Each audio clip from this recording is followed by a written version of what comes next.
Eco 316, Sports and Entertainment Economics. Why do you think the class is 316?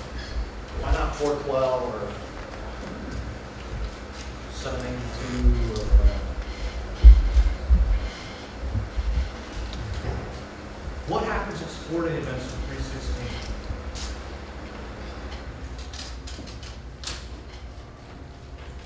316? People hold up signs that say, John 316. Sports and entertainment class. I'll call this one Eco 316. I thought it was pretty clever. I didn't come up with that by myself, but that was somebody else. Can't steal the credit. That's good, I like that. Right? People hold up signs at sporting events, say John 316, of course, which is the gospel in a nutshell. This class is about sports. It's called Eco 316, so that's why it's Eco 316. All right? You can see my office here is in strong 378, which is come down here and go down the hall a little bit. Generally speaking, I'm going to be there from 2:30 to 5 Monday, Wednesday, Friday. Tuesdays and Thursdays, I'm uncertain of. I'm trying to work from home on Tuesdays and Thursdays. We'll see how successful that is. I may have to come back up on Tuesdays and Thursdays. We'll see. I'm trying different things and seeing what works. Course text, we have a couple different texts here that you're going to find useful. The first one here is by Rodney Fort, which is the book that I've been using for a lot of these. I don't make you buy the book from the bookstore because there's really no point. The book is getting pretty dated. So the book is, the last edition's from 2010. It's 7 years old. So if you want to buy the book, and you can buy the third, second, or first edition for the theory stuff hasn't changed, right? The graphs and the tables and the numbers, that stuff has changed. But even the graphs and tables and numbers here in the third edition are starting to get pretty dated. But you can see here, I mean, just buy any one of these. I mean, here's one from 41 used from $45. I thought there was some additions here. Rodney Fort, this is, I guess, the second edition. I don't know, $4.49, 52 cents. Perfect. Let's do that. 52 cents. All right. Get this book from Recycle or textbook, whatever. Any one of those are fine. If you aren't going to read the book anyway, then don't bother doing it. All right. The other one is by Vogel. It's called Entertainment Industry Economics.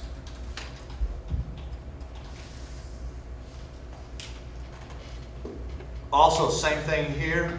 I mean, you can get the latest edition if you want to, but why? I mean, the theory doesn't change. The things that will change will be some of the tables and the numbers, but that's about it. There's not, I mean, I'll update you with the tables and the numbers too, right? So here's one right here for $1.87.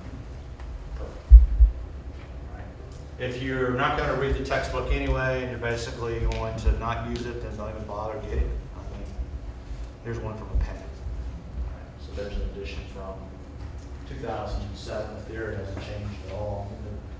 The table of contents might be a little different from book to book, but other than that, it's going to be the same. So any one of those is fine, if you want to buy a book at all. If you come to class and take really good notes and pay attention, probably won't need it.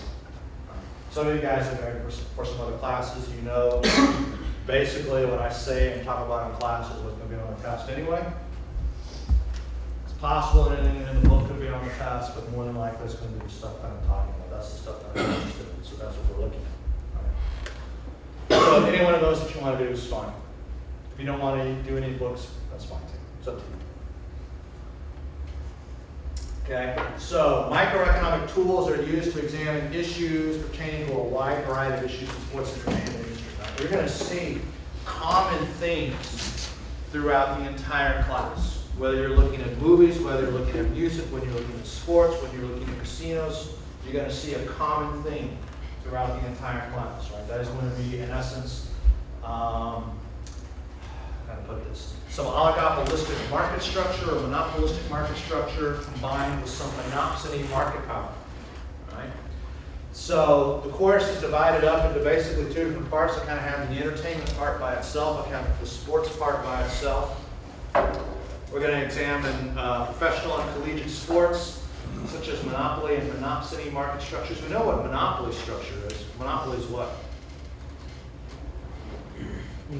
One seller. What's a monopsony? One buyer. If you want to be an NFL player, there is, in essence, only one buyer of your services in the United States. Who is that? The NFL, right? It's not the Giants, the Cowboys, et cetera, et cetera, et cetera. There's one buyer, the NFL, right? In essence, you've got the NFL as one market with a whole bunch of little bitty tiny firms underneath it, right? This firm in Dallas, this firm in Chicago, this firm in New York, this firm in Atlanta. Right? And you're going to see these common types of themes throughout the entire class with all of these types of things, right? So these monopoly and monopsony market structures mean all kinds of things in terms of prices, wages, labor market conditions, etc. Right? So we've got labor market issues that we'll look at, things like free agency and salary caps, public policy issues related to stadium financing, etc. Right? We'll look at entertainment industry. So here we have discussions of movies, cable, music, casinos, and amusement parks. Probably get to. Basically, this course is designed to show you that a lot of the basic economic principles, such as supply and demand, opportunity cost, profit maximization, etc., all apply to the fields of sports and entertainment economics. In addition, you should develop both academic and economic reasoning skill, right? So here's how I have the course outlined, right? I like to think in terms of units, and I've broken the course up into 4 different units. So section number 1, which is what we'll start today, deals with basically media and entertainment. And so we'll start looking at movies and their distribution systems. And once again, we'll see the same common theme, right? We'll see a group of firms getting together and trying to essentially set prices and conditions. In the movie industry, in the music industry, in the sports industry, it's the same common thread throughout all of this, right? It doesn't change. It's the same common thing. So we'll look at movie economics and distribution. We'll look at music. Maybe we'll get to casinos. Depends on how much time we're taking. We might skip casinos. Section number 2 deals with some fundamental issues in sports economics. So here we're looking at market demand and revenue, broadcasting rights and sports, team costs and profits, location, formation of teams and leagues, right? Which city, which metro area is larger? Springfield, Missouri, or Green Bay?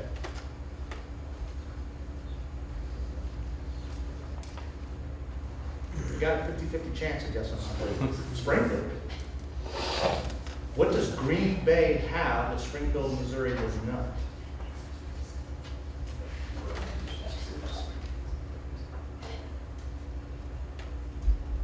They got an NFL team. We have a AA team, baseball. Why? We're larger. There's more people in Springfield, Missouri than live in Green Bay, Wisconsin.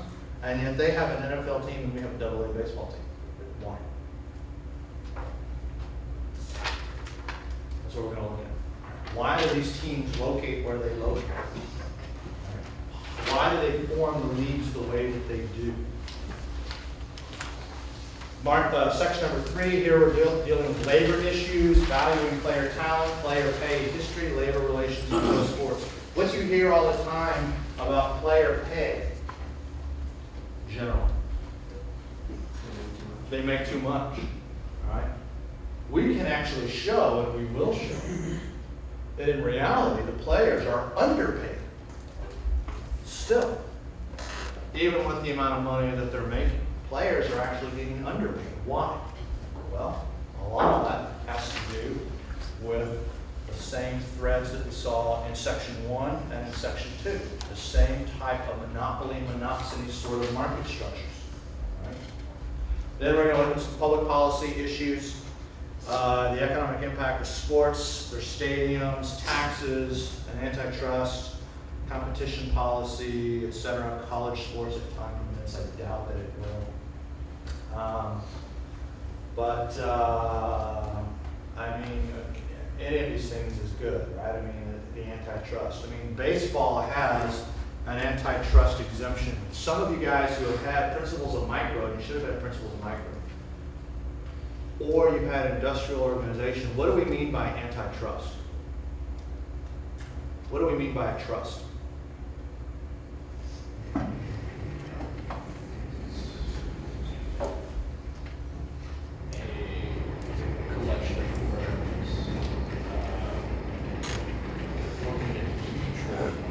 Exactly. The trust was a whole bunch of firms getting together and saying, we're going to set the price at thus and so. Right? And so you had this all throughout the late part of the 19th century. People said, this sucks. Right? So you have antitrust legislation. The Sherman Antitrust Act passed in 1890, which is a very important piece of legislation, that basically said, people can't get together and set prices. Now, interestingly enough, that also applied to unions, because unions are a whole bunch of people getting together to set prices, right? And so, just like people were saying, hey, oil firm, hey, sugar firms, hey, textile firms, hey, rubber firms, you guys can't get together and set prices. I said, okay. Hey, guess what? Union guys, you can't get together and set prices either, because you're doing the exact same thing. You are getting together, and the Supreme Court said, yep, sure enough. As a trust. So they actually had to get special legislation to have unions to be able to have an antitrust exemption so that essentially unions can form, right? But in essence, what we see here when we're looking at antitrust legislation in sports, and we see the exact same thing in movies, we see the exact same thing in music. We see in movies and music and sports, people getting together and saying, we want to set prices. We want the prices to be here, not here. If there's a whole bunch of competition, prices are going to be down here. We don't want the prices here. We want the prices here. We want to pay actors here. We don't want to pay them here. We want to pay baseball players here. We don't want to pay them here. We want to pay musicians down here. We don't want to pay them up here. All right? And so we see this common theme throughout this whole idea of antitrust, right? And interestingly enough, baseball, from a historical accident, has an antitrust exemption. In other words, Major League Baseball can get together and set prices. And they can do it essentially whatever they want to do. Right? If the pharmaceutical companies got together and did what Major League Baseball does, the pharmaceutical company directors would go to jail. Because it's illegal to set prices, you can actually go to jail for. Why does Major League Baseball have an antitrust exemption, but pharmacy companies don't? These are the types of things that we're going to look at. Coursework, very, very simple. Right? So there's a test after each section. Test 1, test 2, test 3, test 4. That's it. Right? So we have a test after each one of these sections. Right? Each one of these guys is worth 100%.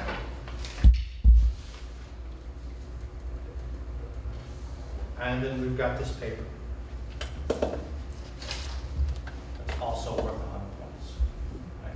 So you have a total of 500 points possible in the class, right? So if you want an A, you get 450. If you want a B, you get 400, etc., etc., right? I let people take a comprehensive final if they want to replace their lowest test score. You don't have to. You do not have to take the final. It's up to you, right? So, but it replaces the lowest score regardless, right? So what you have here, if this guy's saying 90, 80, 70, and 60, and you take the final, and you get a 50 on it, this guy becomes a 50. If this guy was a 60 and you take the final, and this guy is an 80,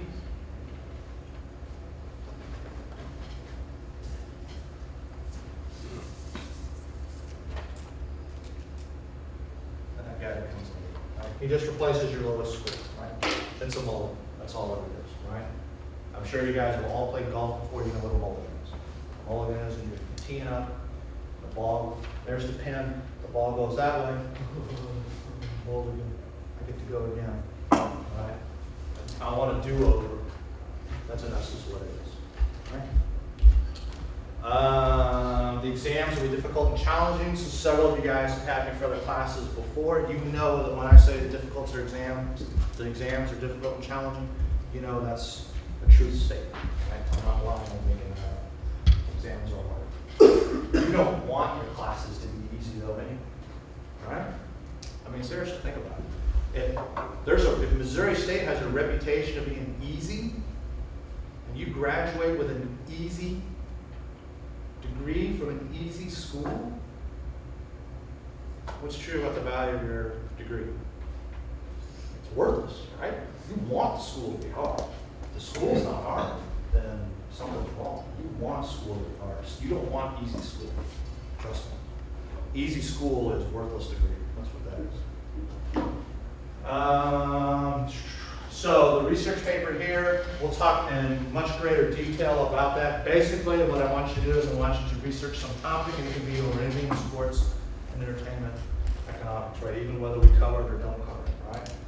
So we've got a couple different sections here. The first section is due on September 25th. This is a selection of your topic, bibliography of at least 7 academic sources and an outline. Basically, you need to make sure that the topic that you're interested in is doable. And that's what 20% of the paper grade. Then you have your first draft, October 22nd, final copy 80% due on November 20th. How much is the first draft worth?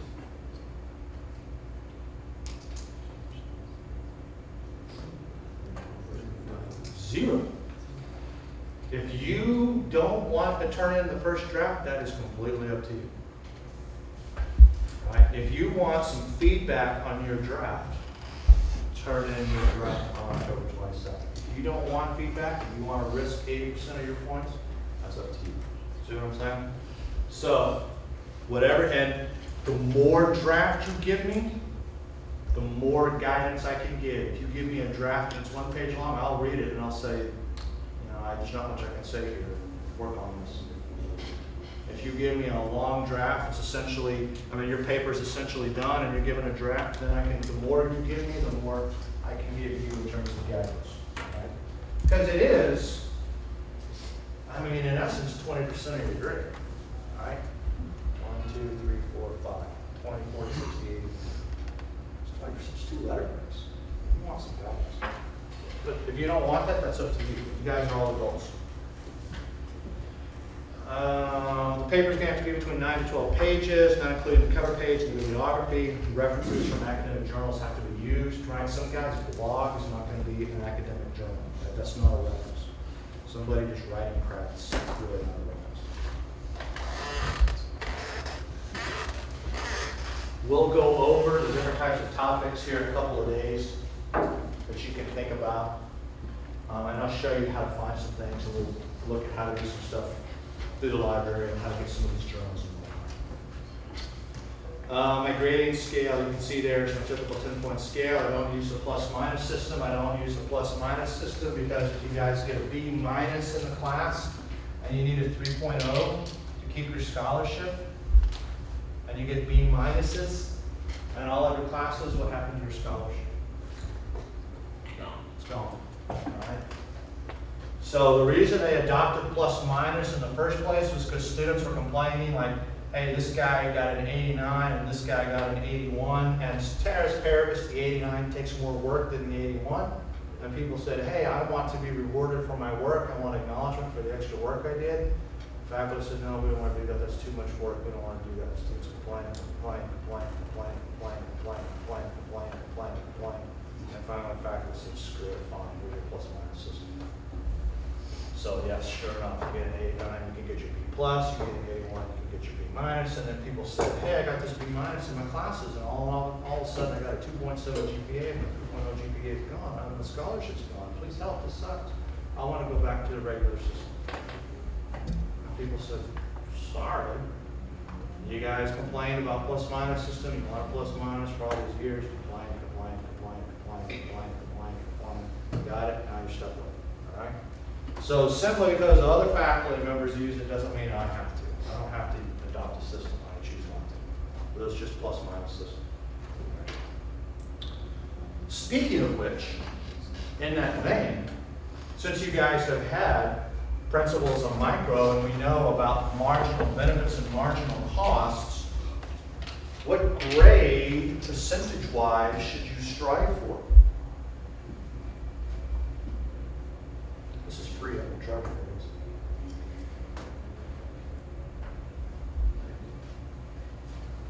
Yep. You should strive for 90%. Why? Most returns for your effort. Exactly. How much effort is it to get 100%?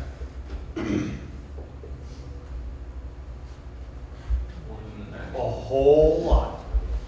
To get every single question on every single test correct. Your paper gets a 100%. You didn't miss anything. That's a whole bunch of work. So the marginal costs are huge. The marginal benefit is zero. Right? It's a second. So I'm not sure what 90%. But you can shoot for it. That's just my advice. You can participate in class as much or as little as you want. Don't. You should be prepared to answer questions. Don't be afraid to ask questions. You can see they're taping in this class. We're going to turn this class into what's called an iTunes class, which is where, in essence, students can watch the lectures and they can take the class. Supposedly, it's more efficient than what people want. So we'll see what happens. I do have some rules, though, about using laptops. You can't use laptops to make notes on, because I've had students in the past complain who are sitting behind the people using the laptops and they weren't using it for grades. They're watching hockey games or buying stuff on eBay or whatever, and it's distracting. Some of you guys have had me for the classes before. You know that texting and sleeping just don't even bother me. Don't even bother with that. So don't even think you're going to get away with it, because you won't. This syllabus is not a contract. It is not a legally binding document. Right? It's not signed. I didn't sign it. You didn't sign it. It's not notarized. So it's not a legal document. Also, you should note that hard work increases the probability of success, but it doesn't guarantee success. Right? You guys should know this by now. You guys should be beyond freshmen and sophomores. You should be juniors and seniors. You should have had classes by now where you worked hard in the class and you still didn't get an A or a B and you got a C. That's not an indictment against you. It's not an indictment against your professor. It's not an indictment against Missouri State. That's just the way life is. Some things you work really hard at, you don't succeed. Some things you work really hard at, you do succeed. Some things you don't work hard at all, and you succeed. That's just the way life goes. You guys should be starting to learn those things by now. I would assume that you guys are a little bit older, you know that kind of stuff by now. Missouri State has some common course policies for discrimination and stuff, and then there's some cheating stuff in here. And you guys should know by now that if you get caught cheating, that means that that grade will be a 0. So if you have our different tests here, so we got test 1, 2, 3, and 4, and paper here, and cheating on this test 2, and this guy becomes a 0, and the final won't replace that lowest guy. So he just comes in, he just stays as a 0. 20, 40, 60, 80, 100%. It's 2 letter grades. So cheating on a test or cheating on a paper can drop your grade by 2 letter grades. And what I do is that when your grade drops, if it drops from, so you had A, B, C, D, and F, if it drops down to an F, if you get an F, and because there was some cheating in here, you have an F, this F actually becomes an XF. And what's an XF? In the transcript? Failed due to academic dishonesty. Exactly. It's because you failed due to academic dishonesty, right? And so when your future employer is looking at your transcript, and they will look at your transcript, they won't necessarily care about grades that you get per se. But they will look at your transcript, and when they see an XF on there, they'll say, what's this XF? I say, oh, I failed Dr. Mitchell's sports class because they cheated. It's no big deal though. Can I please have this job auditing books? You know, and you can trust me with the accounting systems here, or whatever, something. Well, you cheated in Dr. Mitchell's class. How are you not going to cheat when you're auditing the books and somebody pays you a little bit of extra money, and then all of a sudden this account goes into a positive balance versus a negative balance? No, we're going to do the job. All right. So you want to be sure that you can avoid these guys. All right. The easiest way to do that, of course, is just to not cheat first. So I'm not telling you things you don't want. And some, like I said, some of you guys have had me before. You know that if I give an XF and you guys appeal, you know, I'm going to go the distance. You're going to get your XF, I guarantee you. So you're much better off with a C or a D or an F than an XF, because the XF never goes away. It is always on you. You can't get rid of it. Regular attendance here, strongly encouraged but not required. Direct correlation between attendance and your final grade. Right? Basically, if you show up and pay attention, you'll be fine. If you don't show up and you don't pay attention, you won't be fine. Like I said, a lot of you guys that have me for the classes, you should know all this by now. It's up to you to get the notes and the handouts, etc. So you guys are all adults. I mean, I'm not going to be harping on you saying, why aren't you showing up? You guys can all, you know, get married and smoke and buy lottery tickets and do all of the things that adults do. Right? So I'm not going to be sitting there saying, oh, hey, you're not showing up to class. What's going on? Let's talk about your feelings. I'm not going to do that. So, and you guys should know that, right? So if you want to show up 1, 2, 3, 4 times after today, that's fine. You can pass the class, but that's up to you. Questions? Pretty straightforward. Like I said, most of you guys have had me for at least one class before. You know, I'm fair and honest. I'm hard, but I am fair and I'm honest. Basically, if you show up in class, you'll do fine. If you don't show up, you won't do fine. It should be common knowledge by now. Okay, so let's go ahead and start here with our movies. And like I said, we're going to see a common theme throughout these movies.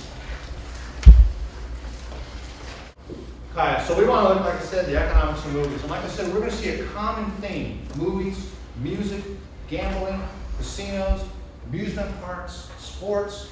A common thread throughout all of this common idea of the monopsony and monopoly market, right, and how all of this works. So let's kind of start off with movies. It's a fairly interesting, a fairly easy industry to understand. And like I said, it's the same types of things, and it's a whole lot easier to understand it, I think, through movies rather than through some other formats. So it's easier to introduce through movies.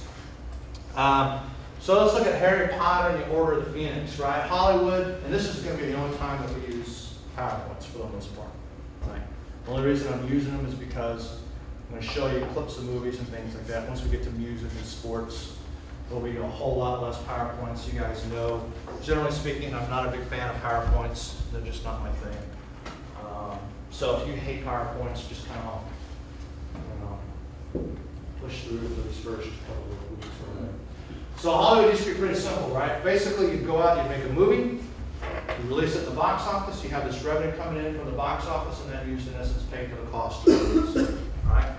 But things are a whole lot different, right? So let's look at Harry Potter and the Order of the Phoenix, right? So this thing grosses essentially $1 billion in box office, right?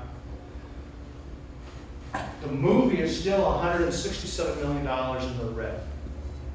It still has a loss on the books of $167 million. You got to think to yourself, how is it that a movie can make $1 billion in revenue, and the movie itself is still losing money, right? This is what's called Hollywood accounting, right? So you have Warner Brothers distribution arm. They get basically $500 million or $500 million, which they use to reimburse themselves for their $182 million in distribution costs, right? So for making this movie, you got to distribute it. Okay, well, that's going to cost money. It's going to cost $182 million to distribute that. So there's our distribution cost. So what are some of these $182 million? We got $30 million for prints, right? When I was in high school, I worked in a movie theater. Every Thursday, the FedEx guy comes, or the UPS guy comes with these giant reels. Movies are all up in these cans, right? And my job is to let the guy in, sign the paperwork, tell the projections to come down and get the film, right? Prints. You got to print up all these different copies of the film. You got $131 million for advertising, right? So all that advertising in the movies, all that advertising on television, all that advertising in the billboards and magazines, etc. $8 million in taxes to foreign governments. You got $5.6 million for dubbing studios, and you got $3.5 million to UPS. All right. So what's left over? You got $276 million. You got basically $250 million left over. The negative costs. This is what it actually costs to make the movie, quote unquote. Right? $315 million. Well, that only leaves you a loss of $40 million bucks. But you have other costs as well. You have studio overhead and interest charges that the studio charges, right? Its own distribution arm. So Warner Brothers is making the movie, and they're charging themselves overhead and interest for the movie, right? The only way this makes sense is that if you think of the movie as its own little firm, and that's exactly the way Hollywood structures them. There is a firm called Harry Potter and the Order of the Phoenix that needed to make a movie in Warner Brothers Studios, and they had to rent space from Warner Brothers. Warner Brothers says, here's the space. We're going to charge you, firm, Harry Potter and the Order of the Phoenix, X number of dollars for that. And since you haven't paid all of that money back immediately, we're going to charge you interest on that. Right? So here they make $315 million to make the movie, right? That's to pay the actors and get all the sets and all that kind of stuff. The studio also charges for that. I'm making up a number, $50 million. And that $50 million collects interest at a very healthy interest rate where they're charging the film, right? So the film essentially never makes a profit, quote unquote. You've also got income from DVDs and TV licensing, but a lot of these dollars are subject to a really complicated formula, right? In essence, there's a saying in Hollywood that there is no net, right? What we mean by that is that you have what are called gross royalties and net royalties. The gross royalties are royalties paid off of gross revenues, okay? The $938 million in box office. And there's net royalties from once the movie makes a profit, we'll pay you royalties off of the net profit.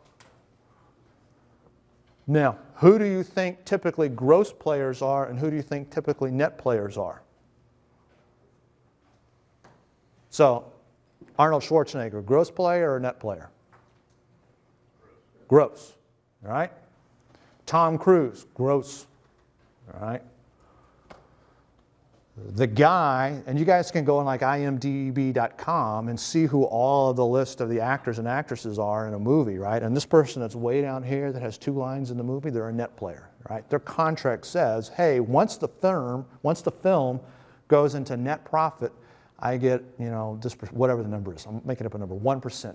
I get 1% of the net profits as a royalty payment. Well, $1 billion in box office later and we still have lost money. We don't ever have to pay you. You're never going to get the money. There is no net. That's what that means. There is no net royalties. There will never be a net profit for the movie. The only people that can be gross players are in essence the players, the actors, the directors who are the big people, right? So when they were making Titanic, right, They went to James Cameron and they said, dude, you are burning through budget. This movie is way over budget. It's way behind schedule. You've got to wrap this thing up. And he's like, I tell you what, I'll give you my gross royalties if you give me more money and more time. Like, done, totally. We'll totally take that, all right? And in essence, think about it, every single time they're paying this gross player, what happens to the cost of the movie? It goes up, right?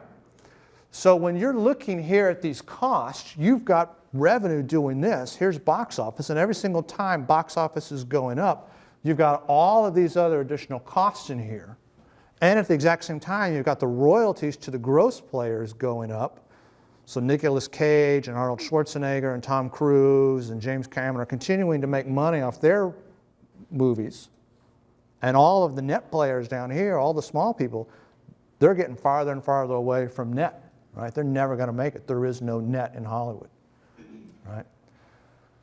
Same type of structure that you have in that. It's the same type of thing you see in music. It's the same type of thing you see in sports, right? You got this idea that sports players are overpaid, right? They make a lot of money. Well, a few of them do. Most of them don't make that much money, actually. Most of them make the league minimum, right? A few musicians make money. Pink Floyd, Rolling Stones, Adele. Yeah. These people down here, no, they don't make any money.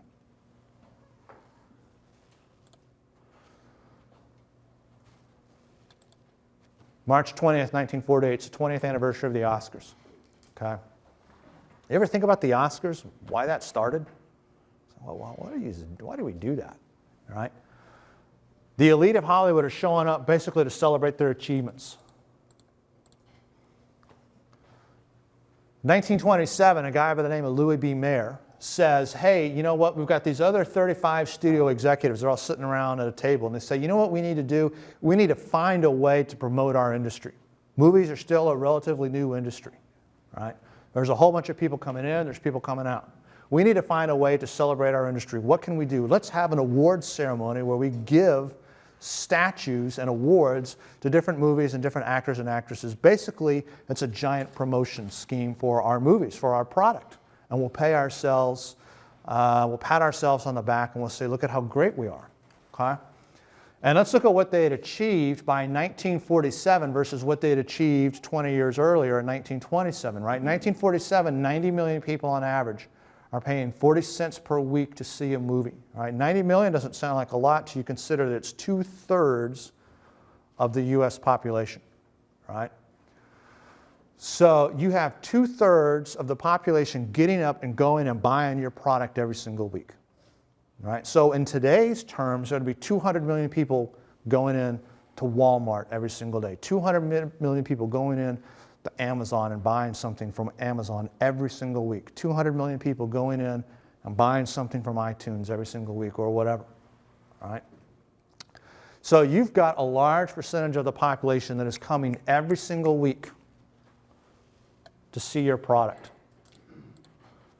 These movies consist of a newsreel, so they'll show you some news. Here's what's going on in the world.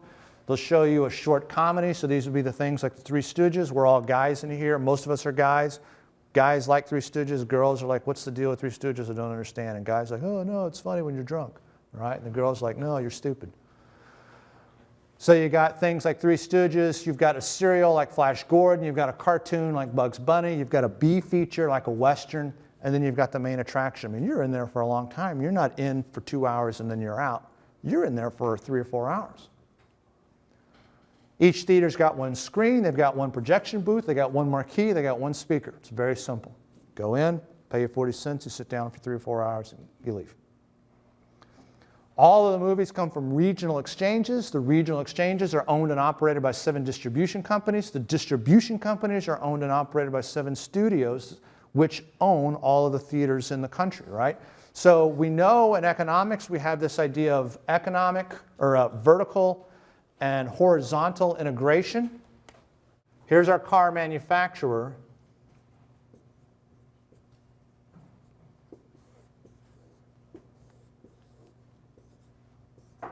Here's our steel company.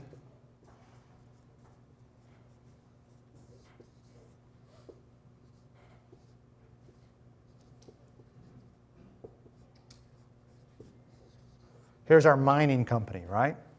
So we know that the steel that's going into our cars comes out of the ground, right? We've got this iron ore and we combine it with a whole bunch of other crap and we turn it into steel, right? Well, somebody's got to go get that stuff out of the ground. Somebody's got to turn it into steel. Somebody's going to turn the steel into sheets. Somebody's going to turn the sheets and get it pressed into car doors or whatever. Somebody's got to make the car and somebody's got to sell the car. Vertical integration. Vertical integration means I own all of these different things. I control the entire process. Horizontal integration is this way, right? I own ore company number 2, and I own ore company number 3, and I own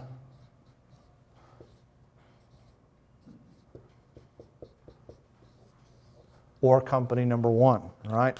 So horizontal's this way. I own all the different ore companies. I own all the different steel companies. I own all the different car manufacturers. I own all the car dealers. That's horizontal integration. Vertical integration is I control the product from start to finish, all right? So you've got a studio.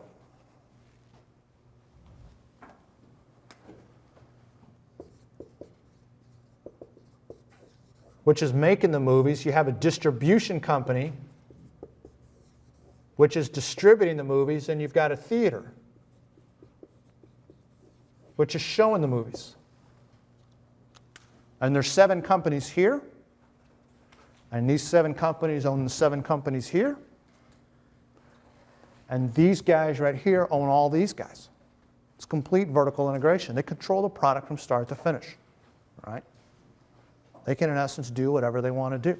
It's monopoly power.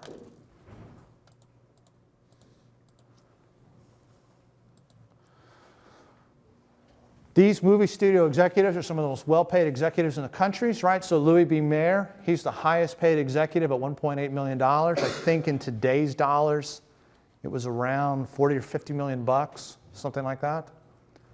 The studios make about 500 films a year. These films are responsible for about 95% of the studio's revenue, right? There aren't any TV deals. There's no TV for the most part. There's no licensing for toys. There's not T-shirts. There's none of that stuff, right? You go in, you make the movie, you show the movie in the theater, and you're done. You collect the box office from it. Very simple. There's no Gone with the Wind T-shirts and stuff like that.